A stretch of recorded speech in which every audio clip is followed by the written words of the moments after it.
All right, I have 601, so why don't we go ahead with some of the Zoom intro material, and then as people start to trickle in some more, that's when we'll get past the agenda and get into the meat of the presentation. So wanted to thank everyone for joining today. Looks like we might have a smaller crowd, but who knows? Last time we had an abundance of people trickle in at kind of the 5 minute mark, so hope to see more. But either way, this meeting is being recorded.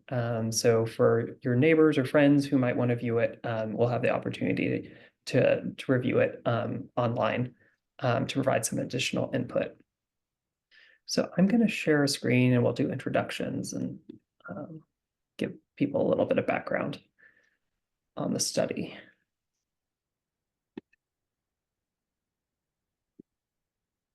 All right, but first, Hannah. Yeah, I'm not seeing your screen Oh, share. I'm sorry. Forgot the new Zoom. You have to hit share twice. Okay, you see it now, right? Yes, we're here. Okay, sorry Great. about that. No, it's great to be here with everyone tonight. And before we get started with our presentation, we just want to provide a few kind of notes around how the meeting protocols, what's happening in this Zoom meeting might be different than other Zoom meetings that you've been on recently, and provide a kind of a couple of tips. First off, we do want to disclose that the meeting is being recorded. Closed captioning is available at the bottom of your screen in your help window. Um, and we also want to note that we're muting participants during the presentation, after which, or during the discussion portions of the meeting, we'll have a couple of questions throughout. We invite you to use the chat tool or raise your hand to make a comment, and at that point, we'll unmute you. If you have any sort of technical trouble with the meeting, or have any questions around what's going on in the Zoom platform, we invite you to, you can certainly call into the meeting. That's an option. There's a phone number, meeting ID, and passcode. I'm going to just read through each of those so that, to kind of to note those. The phone number is 646-558-8656.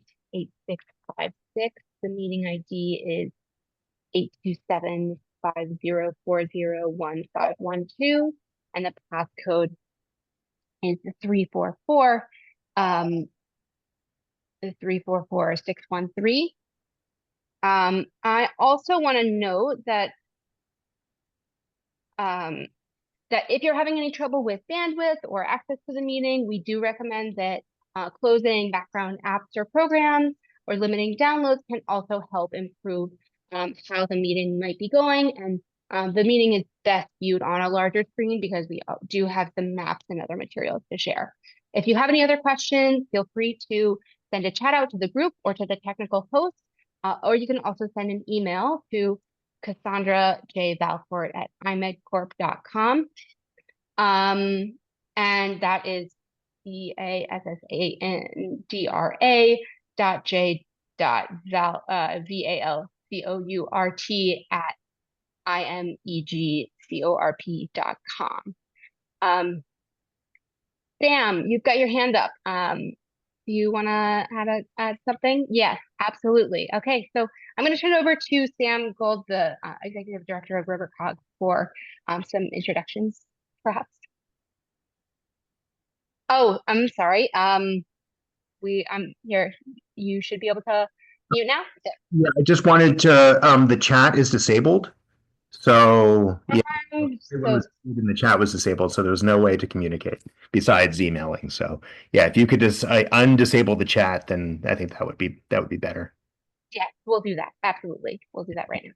And I'm happy to say hi if it's appropriate. Oh, good. Okay. And also, Hannah, if you could put that information from the slide in the chat for anyone who comes later. Absolutely. All right. Good evening. Most of you know who I am. I'm Sam Gold, Executive Director of RiverCOG, and I just want to welcome you to this presentation this evening.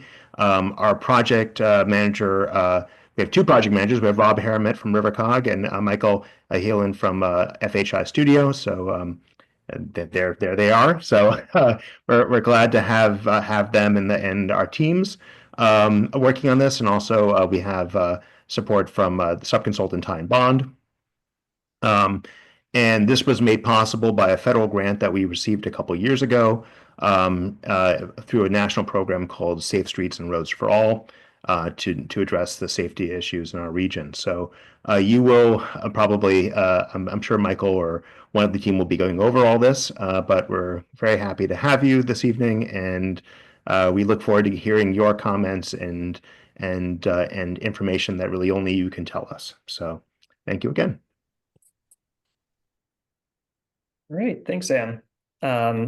And just rounding out the project team, oops, I skipped ahead. Rounding out the project team, Hannah Brockhouse already introduced herself. She's the deputy project manager on this study. Cassandra Valcourt is our Zoom maestro for the evening, serving as the technical host. So if you have any issues, certainly reach out to her. And Colleen Byrne, who you may remember from the last meetings, she's been leading the safety analysis for this study. But she can't join us tonight, so we're be sure to, if you have any questions about the safety analysis, we'll be happy to get back to you if I can't answer it tonight. All right, so what we'll be talking about tonight, this is a safety study. It's focused on roadway safety throughout the region. We'll provide a project overview and update, discuss vision and goals. One of the things that two of the things that we've really been working on since we last spoke in December are the policy recommendations, and then really selecting the corridors that we're going to be taking a closer look at through this study. If you are here because you're very interested in perhaps a local road in your community, this is a very regional study, but we are going to go over some what we're calling municipal profiles to take a little bit more of a nuanced look at your individual towns. So very much looking forward to have that discussion later in the presentation. And we'll, of course, conclude with next steps to just keep you posted on where we're going for this study. All right, so let's talk about project overview and update. I'm going to hand it off to Rob Haramet, who works for the RiverCOG, the Lower Connecticut River Valley Council of Governments, who is really spearheading this study. Rob? Yeah, I'm proud of a little background to begin with. There are 9 COGs in Connecticut. If you're not familiar with a COG, they are a council of governments. They're named as such because the governing body consists of chief elected officials and town managers in the towns within the region. If you look at the map right there, you can see the regions from up around Cromwell down to around Old Saybrook on both the east and the west of the Connecticut River. Basically, what a COG is a regional planning organization, or RPO. What RPOs do is they coordinate and address planning issues on various topics such as economic development, housing, environmental issues, transportation planning, and other things. There are 8 MPOs in Connecticut, or Metropolitan Planning Organizations, as you see on the screen there. Basically, federal statute requires MPOs in urbanized areas with a population of over 50,000 people. Basically, the purpose of an MPO is to carry out a federal transportation planning process, and that's basically to collaborate and talk about transportation planning issues within the regions.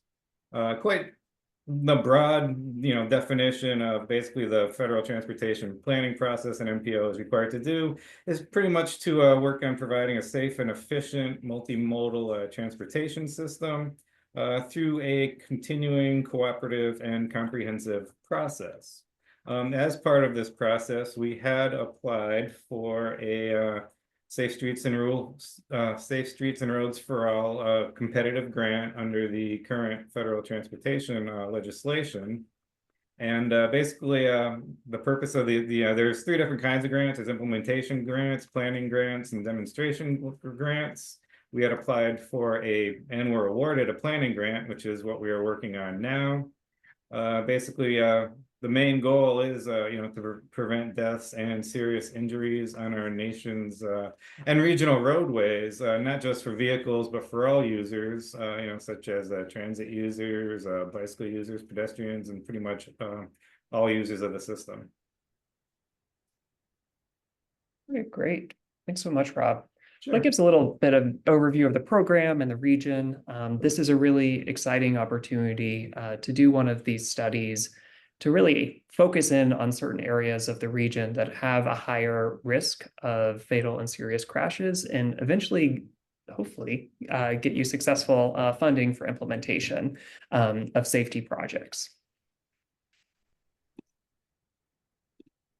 There we go. Took me a second. All right. So the Safe Streets and Roads for All program is a largely technical process. I'm going to try and break it down a little bit and just note areas that I think it's particularly important for you to be providing feedback. Feedback is extremely useful for all elements of this study. So attempting to, as members of the public and stakeholders, users of the transportation system, we want you to be meaningful partners in this planning process. We're desiring to inform you of safe streets and roads for all and the various components of this, but your feedback directly feeds into the analysis of these roadways and helps influence where we're really seeking to prioritize infrastructure improvements. There's a variety of different components here. There's analysis and review where we look at do a demographics and equity analysis. We do a safety analysis, which is largely crash data and historical crash history. We do a policy review, and we do a lot of engagement throughout the effort. What this leads to is developing a list of focus corridor prioritization.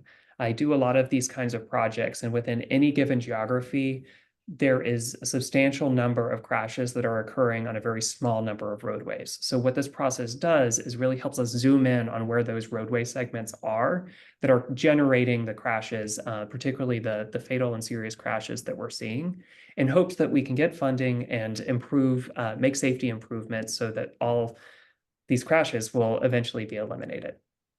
The last component, which is a really important one, particularly for your leadership, is developing a commitment and a vision and series of goals to lead to safety improvements throughout your region.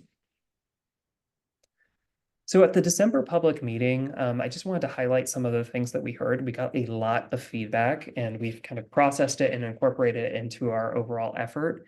But there was kind of a need for clarity on the regional safety action plan and how it really benefits towns. With this in mind, we put a lot of thought into this because as a regional plan, we think about regionally significant roadways, which disproportionately fall on state roads. Well, you might be wondering, what about local roads?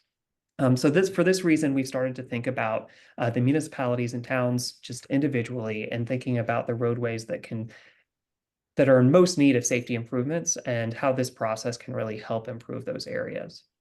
There were a lot of concerns raised at these meetings pertaining to high speeds, curves, narrow roadway widths, and a lack of sidewalks and bike facilities. We did document those very carefully and put those into a regional map so that we can really understand all of the different components and different concerns raised throughout the region holistically. All right, so when it comes to vision and goals for the study, this action plan vision, we're looking to eliminate fatalities and serious injuries on regional roadways by 2045, if not before. This statement is called a Vision Zero statement in the industry, the vision being 0 deaths and serious injuries on regional roadways.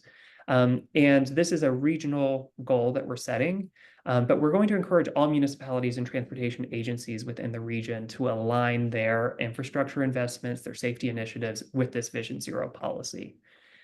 We are also, through this project, looking to position municipalities to identify projects that will yield the greatest benefit from a safety perspective through the Safe Streets and Roads for All program, as well as a variety of other funding sources. And then also we'd like to apply the safe system approach. I'll just pause for a moment for those of you who are maybe not transportation engineers in the room to understand what safe system approach is, but this is a federally adopted policy that considers a holistic approach to safety. So it considers, safer roadways, so thinking about infrastructure, improving the policies that lead to safer speeds, education campaigns to help improve safety habits of drivers, cyclists, and pedestrians. It's a very holistic view towards safety because it recognizes that death and serious injuries on roadways it's unacceptable. Even though humans make mistakes and there is sort of a shared responsibility, it's really crucial to think about safety in a proactive manner. to really tackle it from a variety of different angles to yield much safer results and achieve Vision Zero by that 2045 timeline. As a more technical part of this process is the importance of reassessing crash data about every 5 years. This is kind of a standard practice that we see, but making sure that that actually happens so that when we think about these individual roadways and how that, as safety improvements are implemented, that we're starting to address concerns in other parts of the region as well. And there's a lot of goals pertaining to this action plan. And first and foremost, really identifying where those roadways of concern are and really thinking about it from the perspective of all roadway users. So we largely think about vehicle-to-vehicle crashes, but under this plan, there's a strong focus on what we call vulnerable road users. So people who are walking, people who are biking, because they are disproportionately impacted by roadway crashes. Another important goal for this plan is to convene regional partners, public stakeholders, local organizations, and private interests like businesses, chambers of commerce to really collaborate on solutions. This goes back to thinking about safety as a shared responsibility. And then last, improving the data monitoring and reporting. This helps document progress, and it also provides a little bit more transparency to the public and understanding safety concerns in their individual communities and the region as a whole. And then just to be clear, when we're talking about types of recommendations, I think at our previous public meeting, we were largely focused on infrastructure improvements. Today, we'll be talking about infrastructure improvements, but also thinking about enforcement, education, and other policy components. And that's probably a pretty good segue to Hannah. So I'll hand it over to you to talk about policy and progress and process. Yeah, absolutely. Thanks. Yeah, so as Michael was alluding to, he kind of took my transition here. We think a lot about the infrastructure improvements themselves, but there's actually a lot that we can do kind of behind the scenes and with our municipal and regional partner organizations to facilitate those infrastructure improvements and kind of provide the meat and the structure for those to happen more smoothly and more frequently. So we're going to provide a little bit of an overview of the types of improvements that are the types of recommendations rather that we have identified for the municipalities and the region as a whole.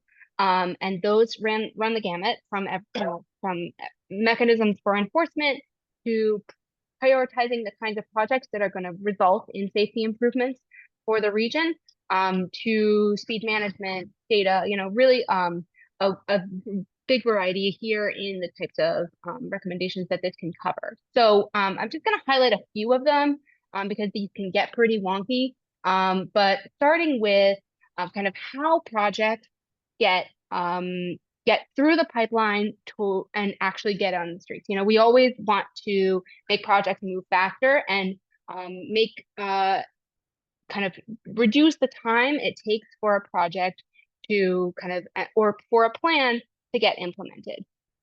And one of the things that we're thinking about in the case of something like a safety action plan is how do we prioritize the types of projects that are going to result in safety improvements. And one of the big means that we have of doing that is to start to require legislatively or by other means that this type of prioritization happen across project types. So this often happens for big projects where your municipalities and your local leaders and your regional leaders collaborate to submit grant applications.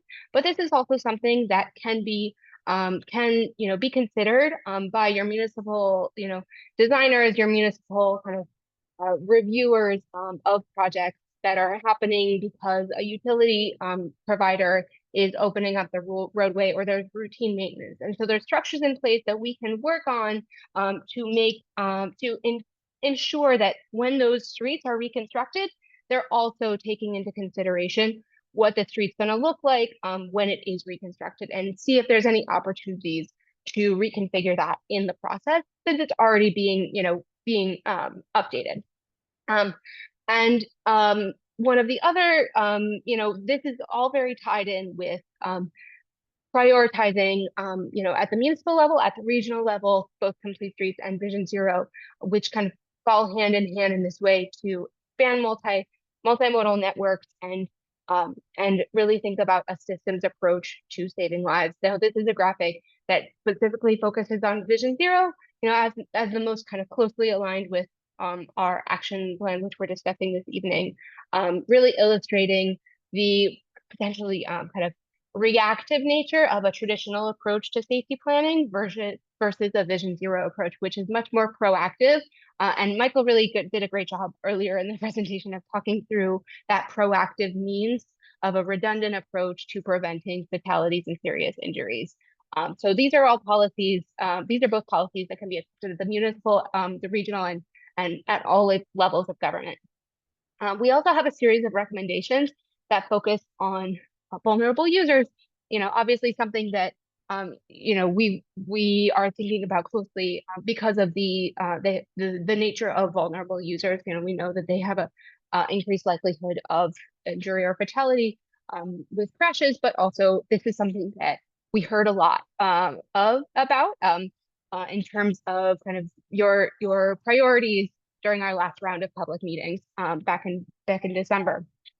So there's recommendations for pursuing opportunities for things like pedestrian scale lighting, things that make it feel comfortable to use the infrastructure that may exist already, make it feel more comfortable and make it more safe, due to like lighting and providing better visibility as just one example. There's also a series of kind of policy recommendations pertaining to building out the network gaps that do exist and making sure that things like crosswalks are there so that you're building out a network of kind of safe facilities for these user groups.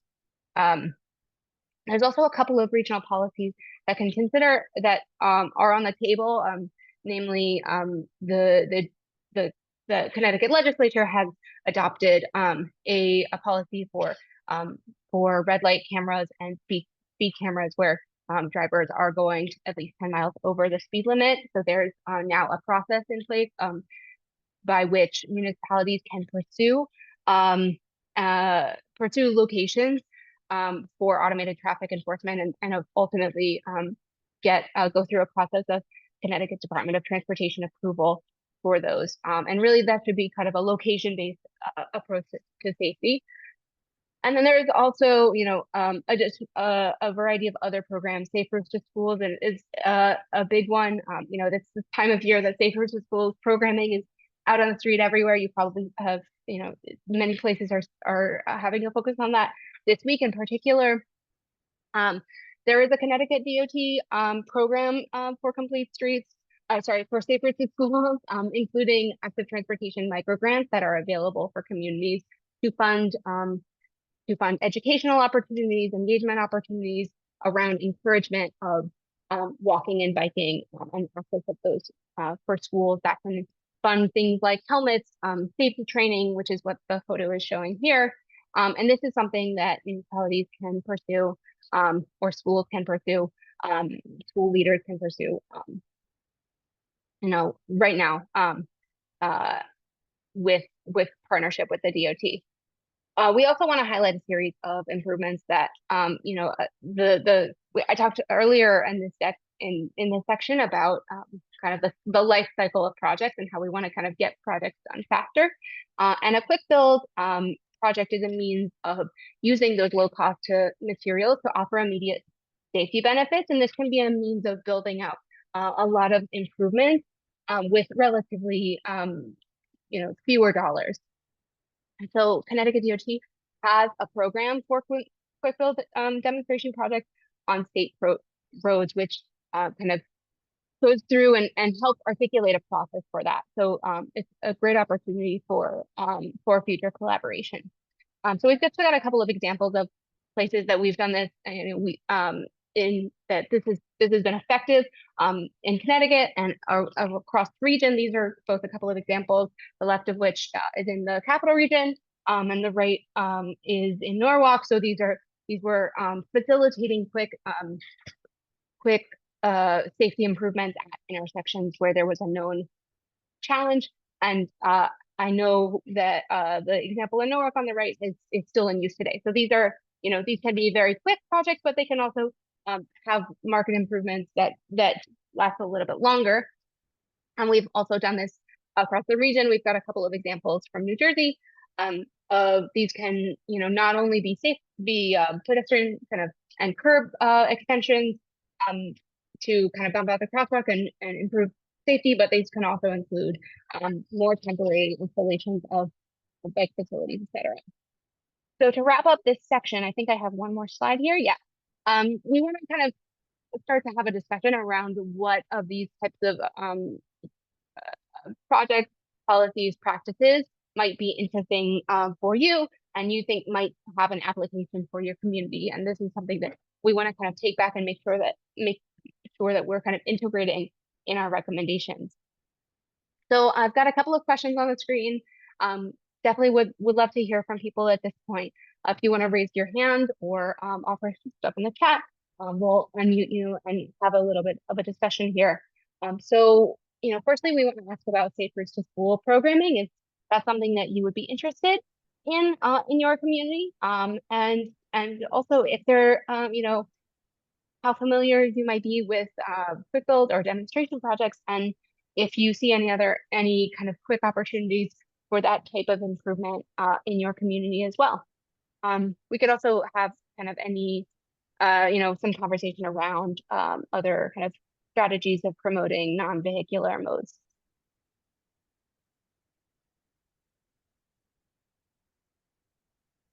I know I spoke relatively quickly here, so I'll let people kind of process these. And we don't have these are questions that we can come back to once we finish our presentation as well.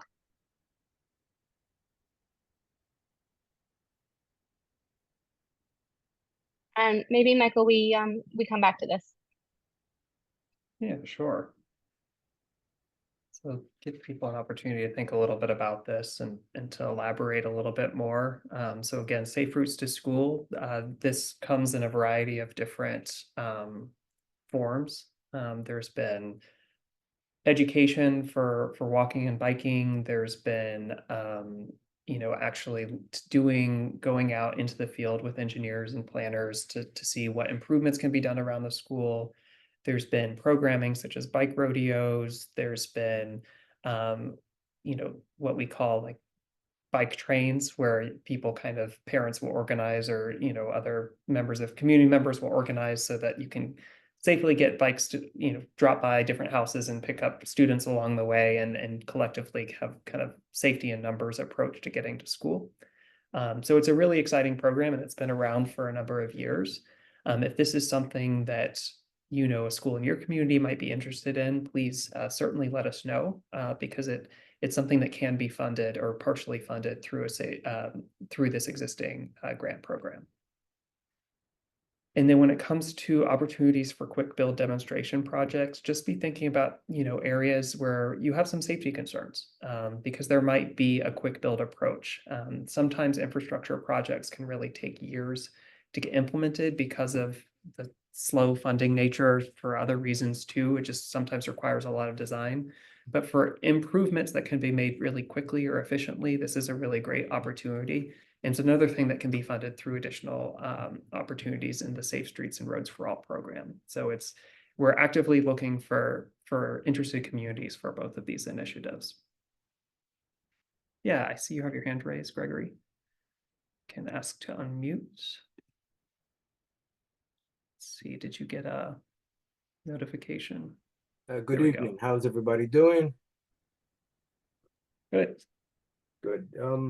First question, are you guys serving refreshments? Unfortunately, not tonight. Oh, okay. If there were a virtual option, we'd totally do it, but great question. Thank you very much. Question, what is an example of a quick build demonstration?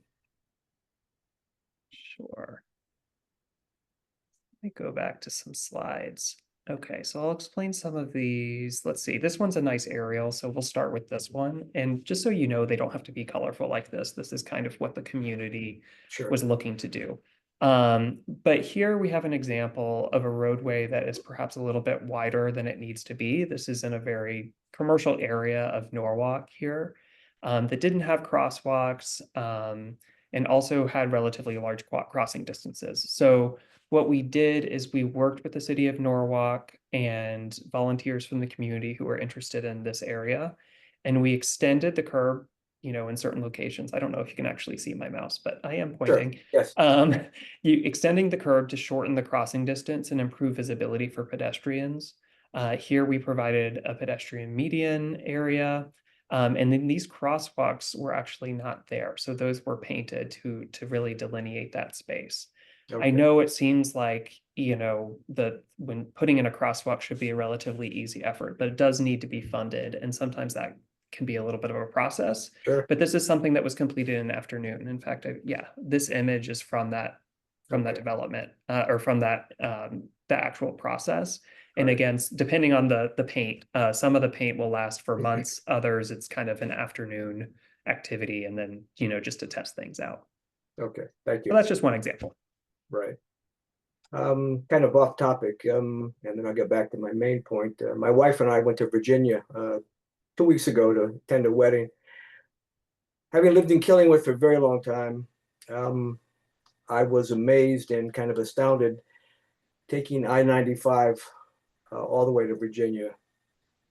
The worst time of my life. It was the worst car travel I've ever experienced. I'll say no more about that, but it was a real disaster.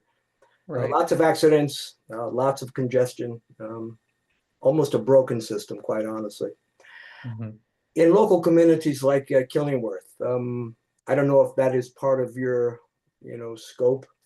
Yes. What do we do, or what do I do to kind of talk to people? I've talked to my first selectman, nice, very nice person, but I got no joy out of the questions that I asked and then the responses that I received.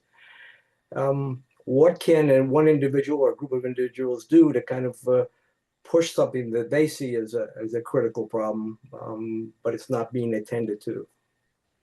Right. I think that's a great question. And, I'm not going to have, the perfect answer, because there's, to some Oh, sure. degree, it's a larger issue that we face kind Right. of in the field. I will note that the purpose of the Safe Streets and Roads for All program, the idea behind it is that it's meant to accelerate implementation of safety projects. So occasionally, you might hear from your town leadership or others, how slow, and I've mentioned the word slow a few times in this, Mhm. um, because it can be, and it's frustrating for really all involved. I would say as individual community members, I mean, you've already come to a meeting. I think this is a fantastic start. And one of the ways that the Safe Streets and Roads for All program is a little bit different from a more traditional approach is the level of feedback that is being incorporated into the effort. So your Okay. input tonight, your input, I don't know if you participated in any other meetings before or provided, we had a mapping tool that's actually still live. Providing that Sure. feedback I've used that, yes. yeah, is like feeding directly into this project. And I'll talk Mhm. about that in a moment, but how we prioritize locations was largely driven by the crash analysis we did, but it was also driven by the feedback that we heard from community members. So if there were concerns about individual roadways, and I know Killingworth, for instance, has, and I'll share a map in a few slides. I think there were 3 different roads. I know like 81 being one of them, that fell onto what we call the high injury network. So the locations within the region that had the greatest number of serious crashes. Sure. So all of this really feeds into something, and that's why like your public input here is really valuable.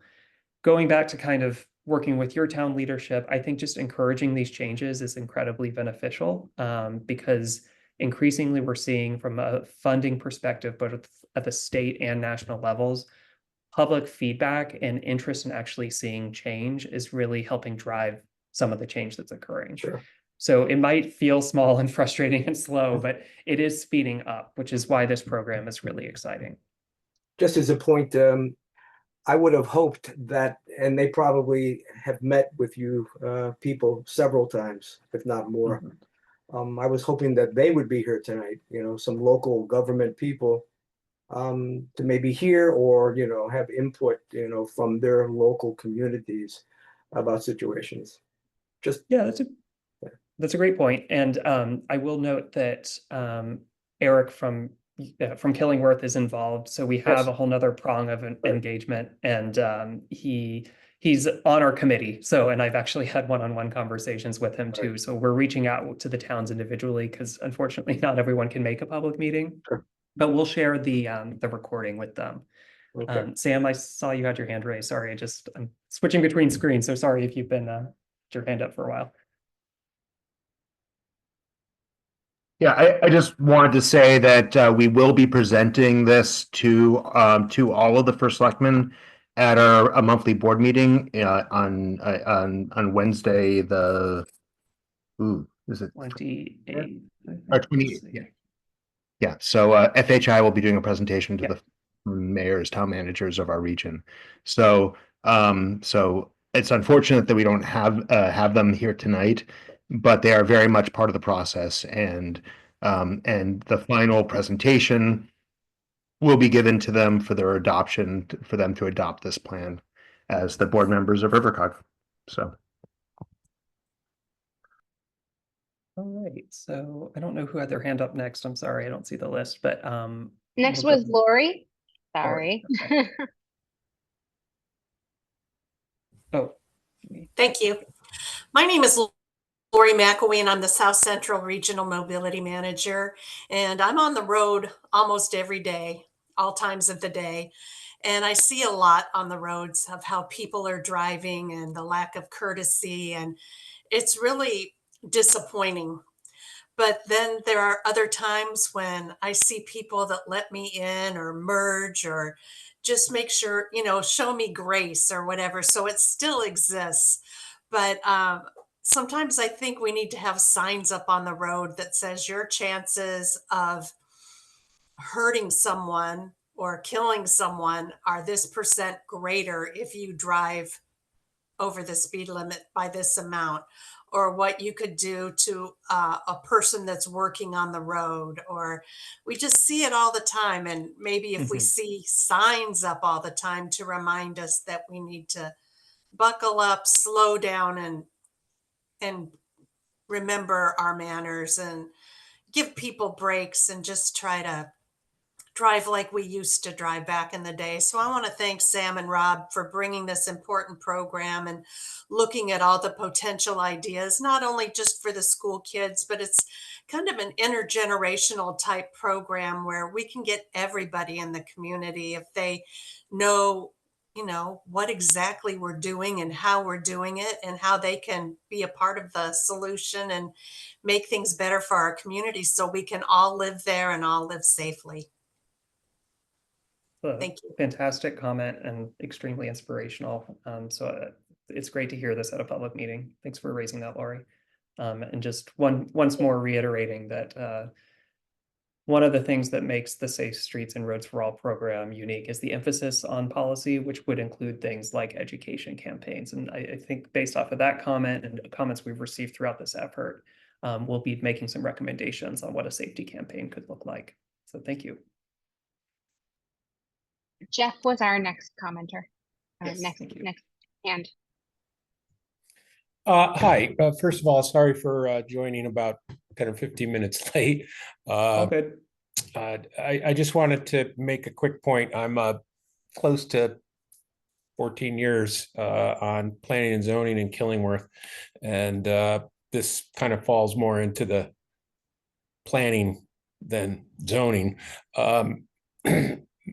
The biggest challenge, I think, other than in a small rural community like Killingworth, is in not so much the state roads, which I think you guys are more involved with, but it's local choke points and hazardous areas, and that requires, I think, unless I'm mistaken,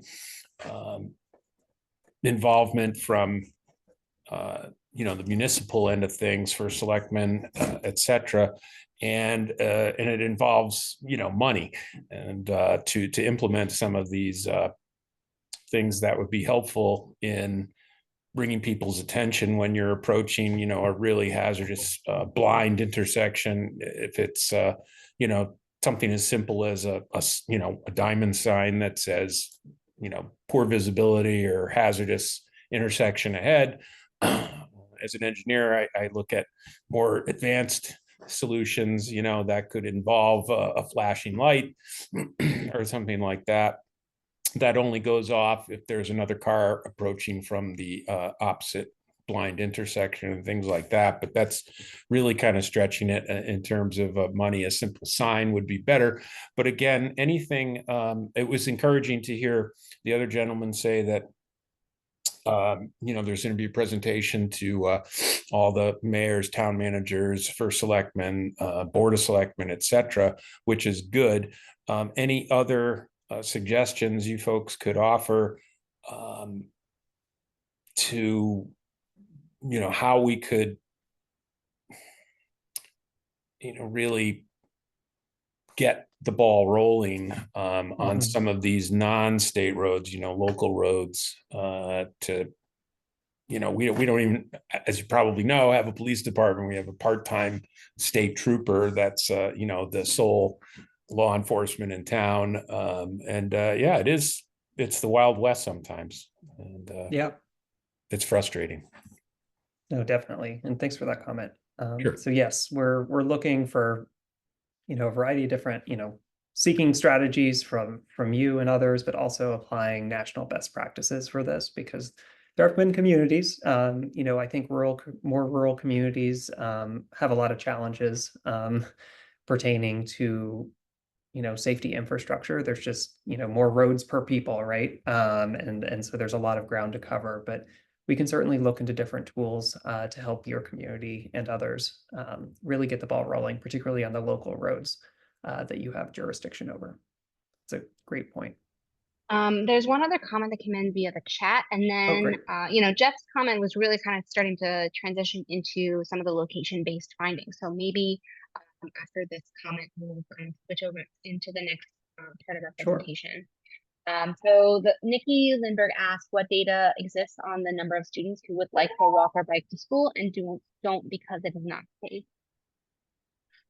So one of the things about a Safe Routes to School program that I didn't mention is the data piece. So historically, the programs have done travel surveys where they ask this very question, because the answer is going to vary by community. A road, a school that's on a major roadway, there might be, with no sidewalks, with no kind of supportive infrastructure, you can kind of see how students and parents might not see that as a place that people would want to walk and bike to school.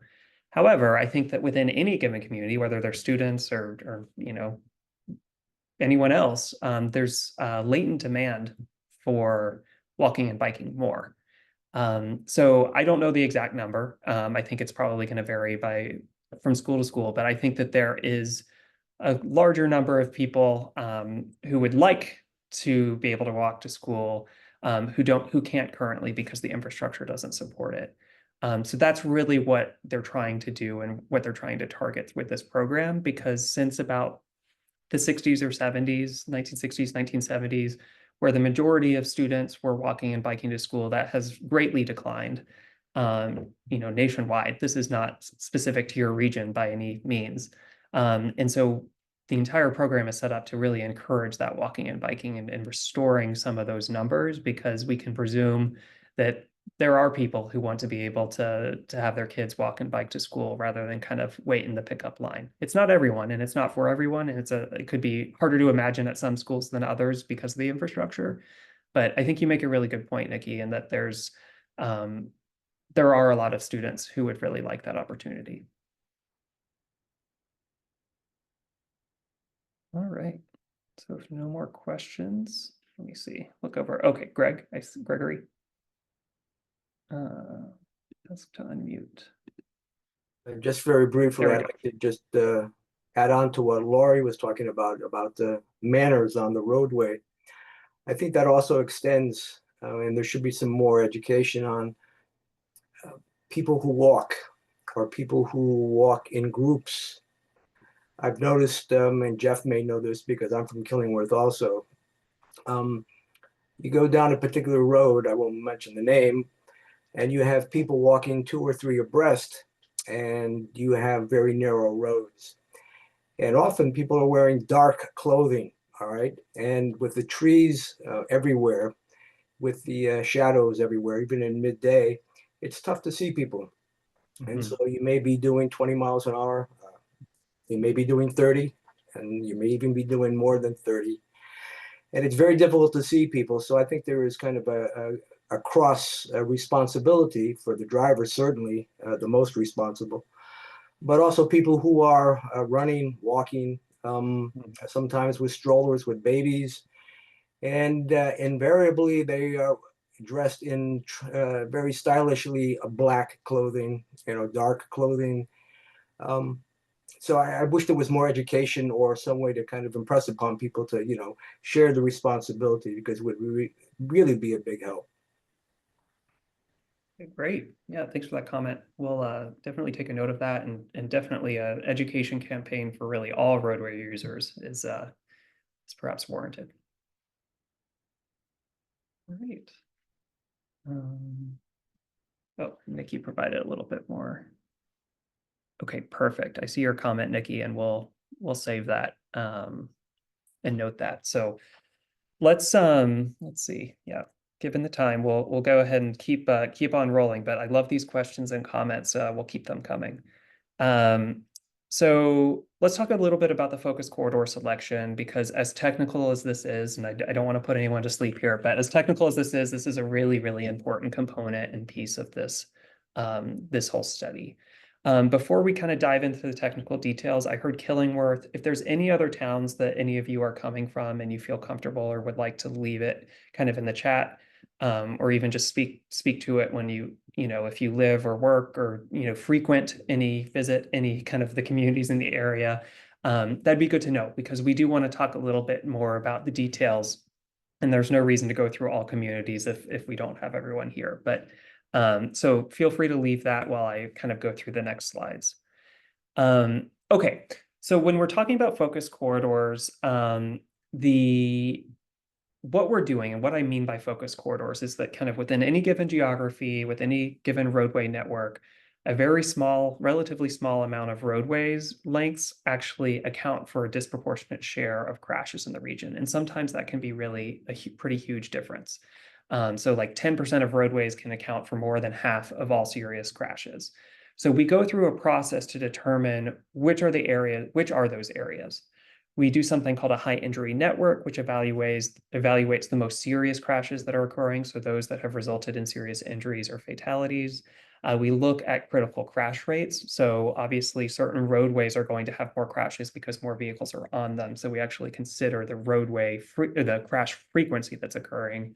And then we also want to take a careful look at what we call vulnerable road users, which, as Hannah mentioned, are non-motorized users, so people who are walking and biking, because they're disproportionately impacted by a crash. We also look at equitable implementation. So we do want to think about access and transportation need, because some communities have a disproportionate share of vehicle crashes occurring in their community. And there's a variety of different reasons for that, which I think we touched on at the last meeting, but if we want to talk about that more, we can. And then also areas of strong community support. So that's the public and stakeholder feedback that we've gotten throughout the study. I can't emphasize enough how important this is for us, because this is helping us determine where we really want to be focusing in your region for safety improvements. All right, so the most important of all of these elements, from just like a pure kind of numbers perspective, and as well as just the federal guidance that we've been given, is looking at this high injury network. So there were 10 corridors that really emerged on the high injury network. So Killingworth, that 81-80 intersection, there's a roundabout there, but it's kind of areas just to the north and to the south, I think almost all the way up into the school there. Since there's a couple of you there, but there's a decent amount of geographic diversity. From up in Cromwell all the way down to Lyme, you see, the 10 most prominent roadway segments that we're seeing crashes that are pretty significant. I will note, for if anyone's from Middletown, just so you know, they were awarded a separate grant to really study these roadways, which is really exciting, because they're kind of like a step ahead, and they're already starting to really develop concepts and ideas for how to improve safety on these corridors, which is exciting. All right, so when we took into account not just crash data, but public feedback we've received at everything from public meetings to the virtual mapping tool, we also looked, as I mentioned, at the vulnerable road user crashes, so those involving cyclists and pedestrians. And we developed a list of 24 focus corridors, which are displayed on the screen right now. So as I mentioned, Middletown, we've kind of removed those from not this study, but just from further kind of research just because an analysis, just because they're going to be included in the next study. But all the other corridors in the region are things that we're taking a little bit of a closer look at. So just highlighting, Killingworth, there were actually 4 different corridors that landed on it. And I don't know if anyone else left. So South Central Connecticut. So yeah, some overlapping areas there for sure. But again, we have almost every community represented. And if you're from Chester, Deep River, Essex, or Portland, you don't actually have one on this list, but fear not, we're still definitely including you in the study. And when we talk about municipal profiles, if you come from one of those communities, I would love to dig a little bit deeper to figure out, where your biggest corridors of concern are. So there's a lot to absorb here, and I have on the next slide, and we can flip back and forth between the two if that's helpful, just to have a discussion about, any of these are roads that you frequent, ones that you're familiar with, that you have concerns with, or if you have if you're curious why, one road wouldn't be on there or not another, we can definitely look into that more. But seeing how there's at least 2 of you are from Killingworth, so Route 81, then let's see, going down the list. So that was the first one. Roastmeat Hill Road was another one. Route 148 and Route 80. Those were kind of the top 4 that sort of emerged through this. And that was through a combination of the crash analysis and the feedback we received.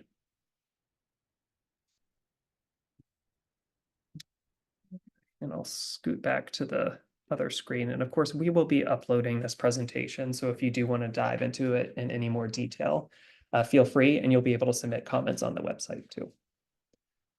But this is what it's looking like. So I'll just leave it a moment here, but if anyone has any questions or comments or thoughts, please chime in.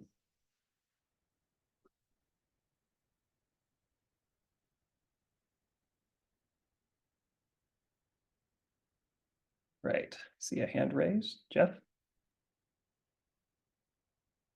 Oh, you're muted. There we go. Sorry. If you advance to the Sure. next slide again, the chart. Yeah. So where it says number 3, Route 81, Hemlock, Chittenden. So that So that would is... be, if I'm reading that correctly, that's where either Hemlock or Chittenden exit onto Route 81. Is that how I'm supposed to interpret this? Correct. Okay. Yeah, let me, if it's helpful, I can pull up like a Google map.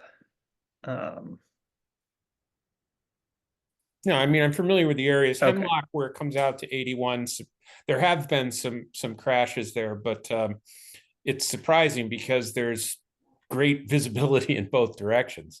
But yet there was one just last year, a pretty bad one.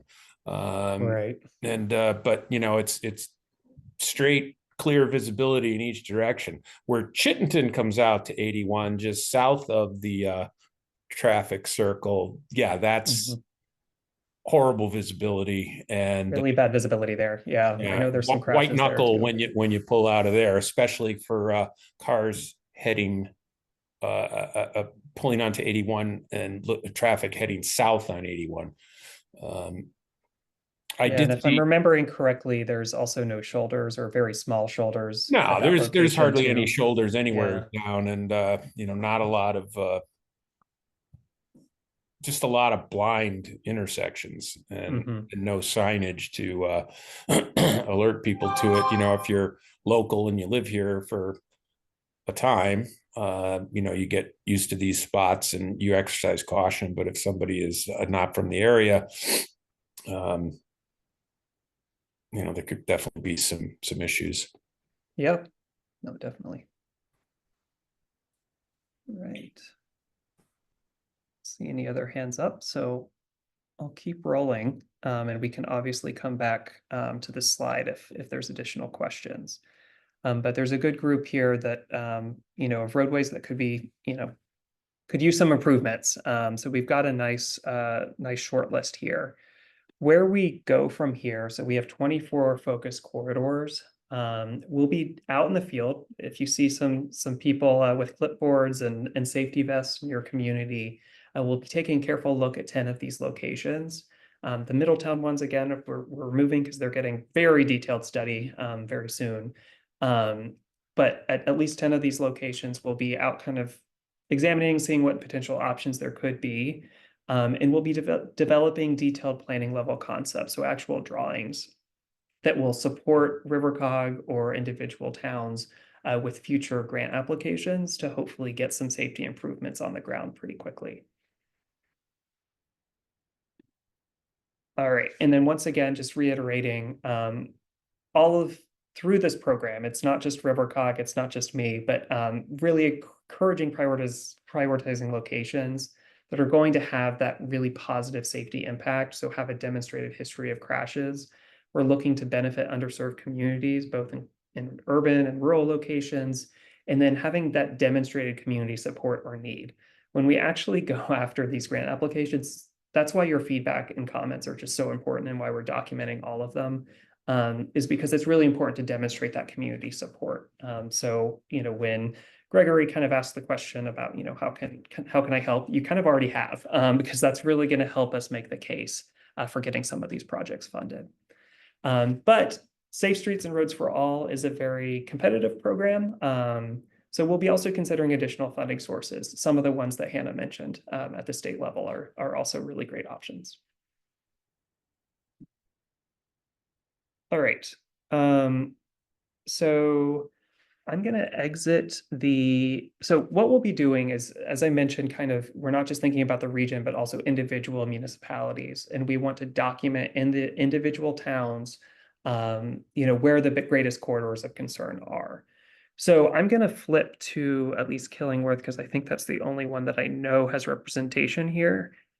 And let's just make sure, I want to do one more check. I've been chatting with people and making sure we kind of capture the greatest corridors of concern in your community. Because I know someone had mentioned, there were local roads as well. And on this list, the only local road is Rosemead Hill Road. The rest are state routes. But are there any other corridors of concern within Killingworth that we should be taking a closer look at? Yeah, go ahead, Gregory. Oops, you're muted. Let's see. I'll ask to unmute. Thank you. Oh, there we go. I may have spoken with Jeff, but I'm not sure, but I certainly spoke with Eric. The two that concern me the most are Green Hill Road and Cow Hill Road. And they're beautiful roads. And I guess Cow Hill Road probably was for cows walking slowly and lumbering down. Now it's a speedway. And even though it's a very narrow street and it has lots of twists and turns and there are lots of people enjoying it by walking and bike riding, that's a tough road. Of particular note for me, there are several areas of smaller streets that lead into to Cow Hill Road, and there are trees which block the oncoming traffic from Cow Hill Road. So if I'm leaving from Beech Tree Ridge, where I live, heading into Cow Hill Road, both left and right, if a car is doing 30 miles an hour, which they tend to do, I can't see them until they're almost on top of me because they're curvy and there are pine trees which obstruct the view. I don't know whose responsibility it is to cut those, whether it's Public Works or the property owner. I thought about doing it myself, but my wife said no, so I didn't do it.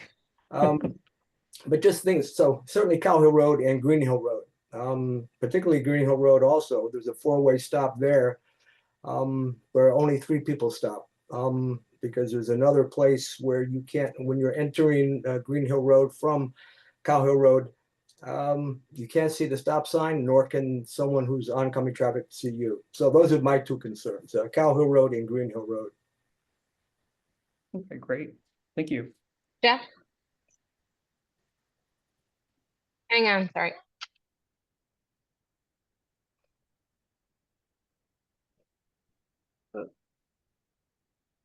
There we go. Hold on. Okay, we can hear you. Okay, good. Yeah, so the intersection that Greg just mentioned where Cow Hill comes into Green Hill is terrible. So that's one that could really be reworked. There's, a few things wrong with it. The other end of Chittenton, where Chittenton meets Cow Hill Road, is another treacherous intersection. I've almost been, T-boned there a couple times, and I have almost hit people coming out of Chittenton onto Cow Hill as well. It's a blind curve. It's actually what I had in mind when I made my first comment about, putting up some type of signage. So those two come to mind mainly because I'm, right around the corner from me. Greg, it sounds like we're practically neighbors. So, yes, exactly. Yeah, right so there. we're already seeing some comments there, so thanks. And here's the Green Hill. Not quite a few comments in this location too. So yeah, your neighbors feel similar. No other ones. There are other ones. I just can't think of them right now. I mean, yeah. Speed is a big factor. Green Hill Road, as you probably know, is a major, used as a major artery, as a cut through from Madison to over to 81, and it's a high amount of traffic. I don't know if traffic studies have ever been done on that road, but the amount of traffic that flows is significant. There was another further down where Green Hill crosses River Road, but there's a large house being built, and they carved out, yes, right where your mouse is, those two red dots where there was zero visibility, but the gentleman that's building the new house there, as a favor to the town, when he was doing a tremendous amount of site work, he also carved down so you can see now the sight lines are dramatically improved. Okay. I wouldn't even say that that's a challenging intersection anymore. That's good to hear. Good to hear. Right, great. It looks, and Nikki's comment from before, Center Brook Elementary. Okay, we'll definitely note that too, for that municipal profile. Right.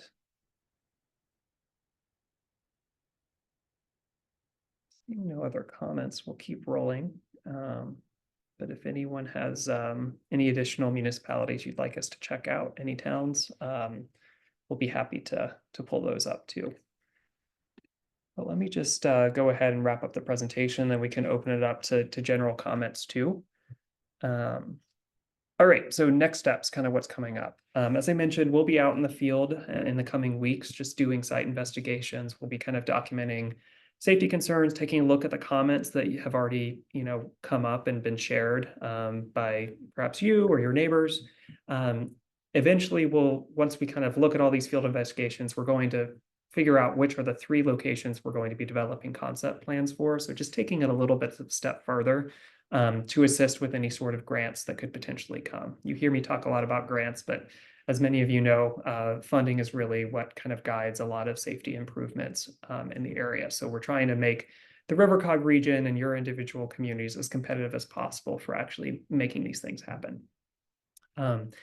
Keep your eye on the action plan development. If you will be having another public meeting in the fall where we'll talk about kind of really all the recommendations from the action plan and really going over the individual concept plans we've developed. 2 of those meetings will be in person, and we'll also have a virtual one like this. So we'll be thrilled to see you again at those meetings. But you don't have to wait till the fall to reach out to us. I'll put our emails up on the screen. And then also the project website is right here too. So in the event that you can't remember me or Rob, just know that if you search for the RiverCOG Comprehensive Safety Action Plan, you get to this website, which has a lot of project information on it that you may find interesting or useful. We will open the public comment period back up. And so there's a public comment form here where you can fill out any additional comments. We'll post this meeting presentation, the recording, and then a meeting summary and the slides. So you can kind of review that, provide some additional feedback. And then there's also other resources on the website as well. The mapping tool is still very much open. If you have additional safety concerns that you maybe didn't get to tonight, feel free to add those directly. And then we have, if you're really interested in some of the detailed analysis, feel free to dive in to these documents here. But yes, we'll be progressing through the study for through the end of the year. So keep your eye out for additional project updates. But above all, I just wanted to really thank everyone for your comments tonight. And with that, we'll open it up to questions or comments or concerns before we wrap.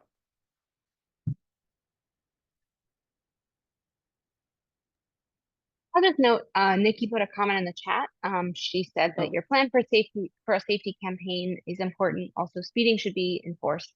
Thanks for a good meeting. Thanks, Nikki. Yeah, thank you, Nikki. I can stop sharing my screen so I can see everyone. Sam, bouncing back and forth between scenes. Oh, yeah, there you are. Sam, I'm gonna go ahead and unmute you. Oh, yep, you're good. And I did step away from the computer briefly. Did you go over the next steps in the project of when they can be involved in future public meetings? Yes, so we don't have a meeting date yet. The next public round of public meetings will be in fall later this year. But just wanted to reiterate that we've got our contact information. Oh, sorry, I think I stopped sharing my screen. The contact information, for reaching out for me and Rob, as well as the project website are a way to reach us between now and then.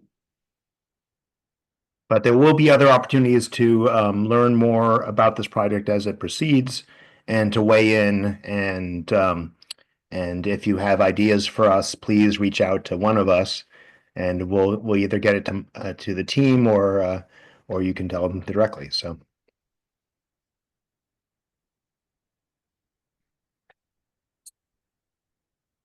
thank you very much for coming tonight. Yeah, I don't see any more comments. So thanks, everyone. We'll stay on for a little bit longer in case if anyone wants to raise any concerns, but we'll go ahead and release you if not. So have a great evening. Yeah, thanks. Bye.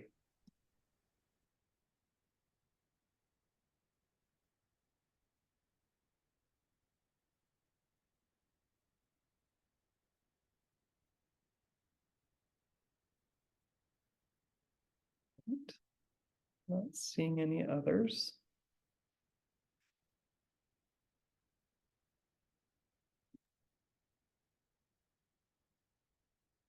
Right, I think we can maybe go ahead and close out the meeting.